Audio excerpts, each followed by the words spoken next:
The Tasting Room with Tom Leykis.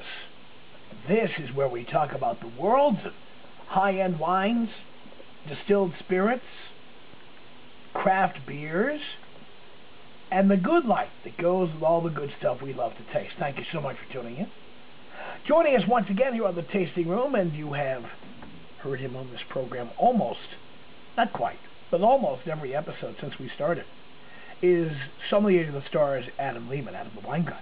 Adam, good to see you again. Good to see you too, Tom. Can you believe it? For years and years we've been doing this. That's right. It's fantastic. Let's keep it going. I can hardly believe. Let's keep it going. You're as young as the day we started doing this, Tom. Oh, boy. Yes. And you brought a guest along with you. Tell us about him. Sure did. A really cool guy. Great winemaker. Have here as my right-hand man today, your left-hand man, Dr. Chris Fotinos from Fotinos Brothers Winery up in Napa. Welcome, Chris. Thanks, guys. Good to be here with you. Chris, tell us how you got into the wine business. Well, it's been in the family for about 120 years. My great-grandfather started making wine in Lefkada, Greece in the 1870s. His son immigrated into the U.S. to San Francisco, started making wine in Carneros, Sonoma Carneros, in the early 1900s, who taught my father how to make wine, who taught my brother and I. So it's been a long family tradition. So you learned how to make wine, but somewhere in there you became a doctor. A doctor of what? Doctor of dentistry.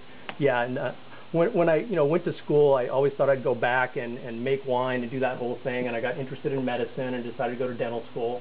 So I did that, graduated in 1990, and I've been working in Orange County as a cosmetic dentist ever since. So do you live in Orange County? I live in Los Angeles. It's good for the wine industry. A lot of great restaurants and wine shops that we're in up here. Yeah, exactly. And just, commute down, do the dentistry thing 3 days a week. Really? So talk to us a bit about how you make wine up north and you live in Los Angeles. Well, what we do is my brother's the winemaker, and he's ran the vineyard after my father passed in 1983, and he's been making this particular wine we're going to talk about today ever since. My father started making it in 1973. My brother's carried on the tradition. We also have a consulting winemaker who helps with the Pinot Noir that we're going to drink today, and he's a big cab guy, Jack Cole from Spring Mountain Winery. So he's our winemaker for the Cabernet and also consults with the Pinot Noir. Wow. So you stay in touch with the business, you're involved with the business, but you live in Los Angeles and you have a dental practice as well. Exactly. Yeah, I'm wearing a couple different hats here. So we do all the... Or helmets, so to speak, in that case, huh? Exactly. Or lead aprons. There we go.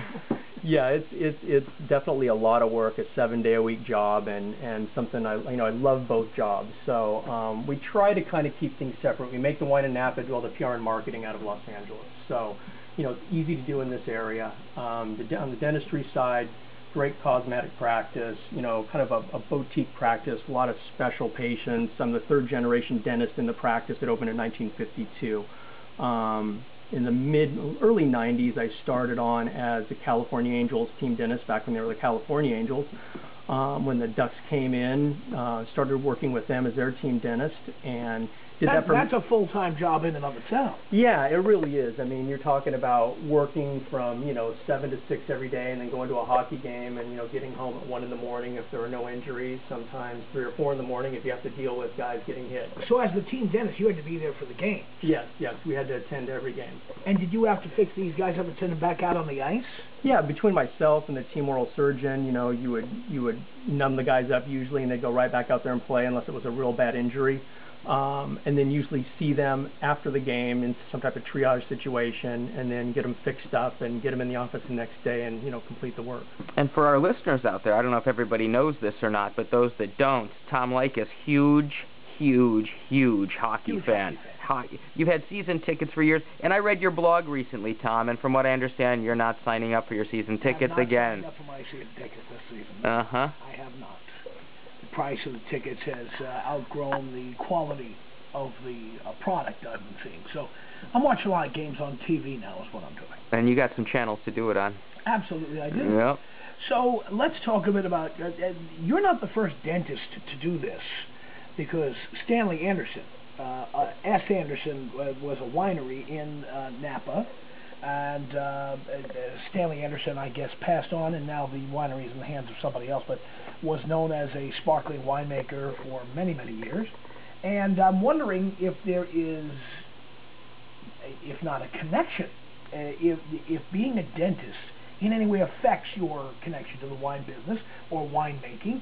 Does it affect the process by which you make wine, or is it just a coincidence that you happen to do that for a living? I think it's a little bit of both. I mean, lucky to grow up in Napa Valley and be in that industry and then choose dentistry as a career. But I think, making wine's an art and dentistry is an art. You're doing small sculptures every day. So you have to have an artistic background, and you also have to have a great chemistry background, biochemistry, organic chemistry, and obviously there's a lot of that used in winemaking. So there is a big correlation, and they both, came pretty easy to me, so it's very fortunate. The only connection I see is that you're numbing people up both ways. That's it. Very good. For Exactly. Sure. So talk to us about the wine. Tell us about the history of it, because you've been making wine for a while at the winery. Tell us about the history of the wine. Tell us about what people need to know. Okay, great. Well, this particular wine we started making in 1973 privately.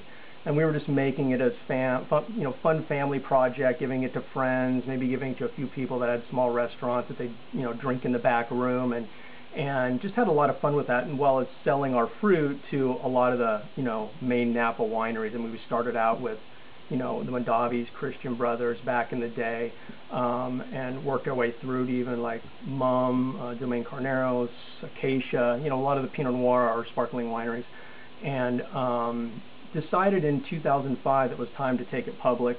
My brother had Thomas Keller tried a few different times, and he was a big fan of the wine, and that when someone like that tells you your wine's good, it's time to take it public. So we founded the winery, the public winery, in 2005. This is our 2006 Pinot Noir, which is our first vintage.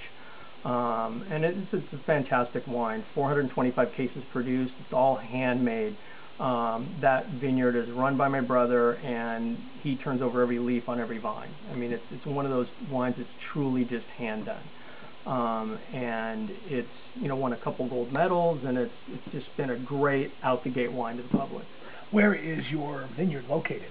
It's Carneros, Napa Valley, Old Sonoma Road. So if you know that area, we're about a half a mile northeast of Domaine Carneros Winery.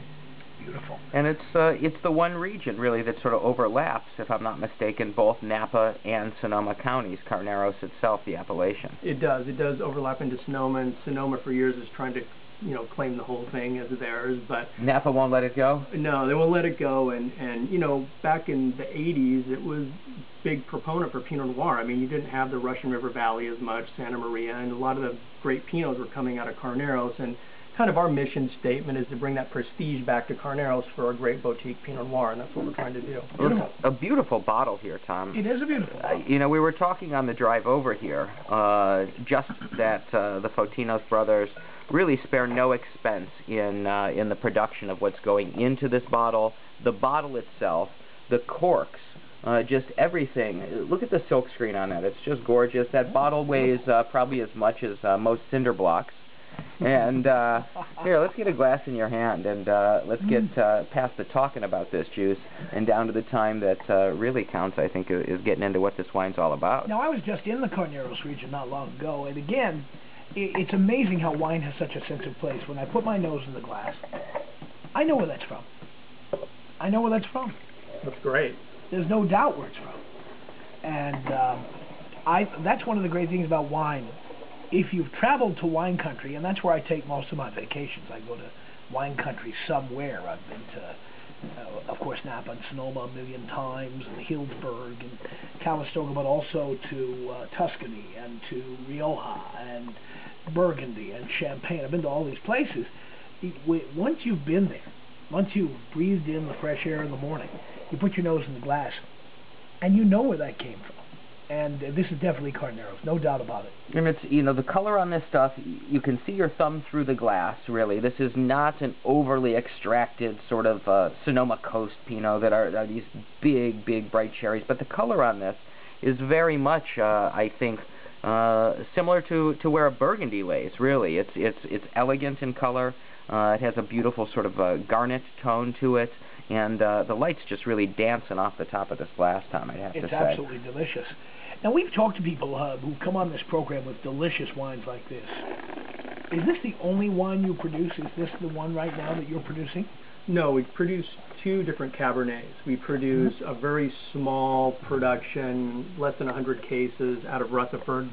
And then we produce a larger production Cabernet, maybe about, well, it's a larger production, not for us, about 800 cases. And that's northern Napa Valley, kind of between Howell Mountain and Pope Valley. A great location. Right. Now, talk to us about some of the challenges when you are a small producer. We know the advantages, obviously. When you walk in with this bottle into a party, right. No one has seen this before unless they are real wine aficionados, and many wine aficionados have never seen it before. And that's a great advantage, and it's kind of cool to be able to walk in and say, here's something good you've never seen before. But what are some of the challenges in terms of marketing, in terms of getting the wine into people's hands? Or, my God, if you made a really, really great wine and you run out of it, what happens to all the people who are interested? I mean, there's a lot of challenges to being a small winemaker.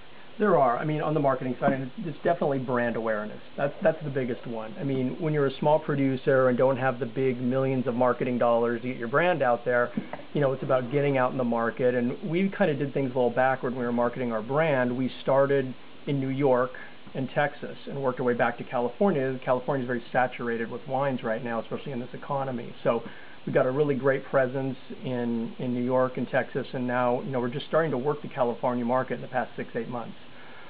So that worked out really well for us. We've got a good foothold there. I mean, you know, when you're a small winery, and with this particular wine, we definitely push it through food pairing. I think it's a great food pairing wine. It's very versatile, from, you know, pairing it with salmon to even a big steak. This wine works with that. Yeah. But definitely getting a foothold in those 2 states. Between New York, Texas, and California, you probably have 100 million people and a lot of great restaurants. And so doing that really helped us, and that was a good thing for the winery. Now pushing into California, you know, we've lowered our price point just a tad to get more brand awareness. But this vintage is almost sold out. Our Cabernet in this vintage sold out. Probably, I had it on our website 2 weeks, it was sold out. A year and a half before we released it. So, you know, it just depends on what it is and how much you have. Now, how do people get their hands on this bottle? They would buy it, well, the easiest way to get it is our website, which is fotinosbrotherswinery.com, or, you know, in any of the major cities in California. The wine's available in restaurants and in small wine shops. Thank you so much for coming on and talking to us. Did you want to say one last thing? I did. You know, another cool thing about their website, just aside from the wine, they do a celebrity taster every month, which is really fun to watch. And, you know, there's all different kinds of whatever celebrity is across the board there tasting their wines. It's really entertaining. Well, I'm looking forward to seeing that. Thank you both for being here. Really appreciate it. Thanks for having me, Tom. Thanks, Tom. Dr. Chris Fotinos, Fotinos Brothers Winery in Napa Valley. You can find their website at fotinosbrotherswinery.com. Fotinos is spelled F-O-T-I-N-O-S, fotinosbrotherswinery.com. And Adam the Wine Guy, Adam Leemon, find him at adamthewineguy.com. That's adamthewineguy.com. And if you missed anything about our conversation, about our guests, about the wine we tasted, just go to our website, tastingwithtom.com. That's tastingwithtom.com. You can also follow us on Twitter at tastingwithtom. And there's more to come on the Tasting Room with Tom Leykis. Stay right there.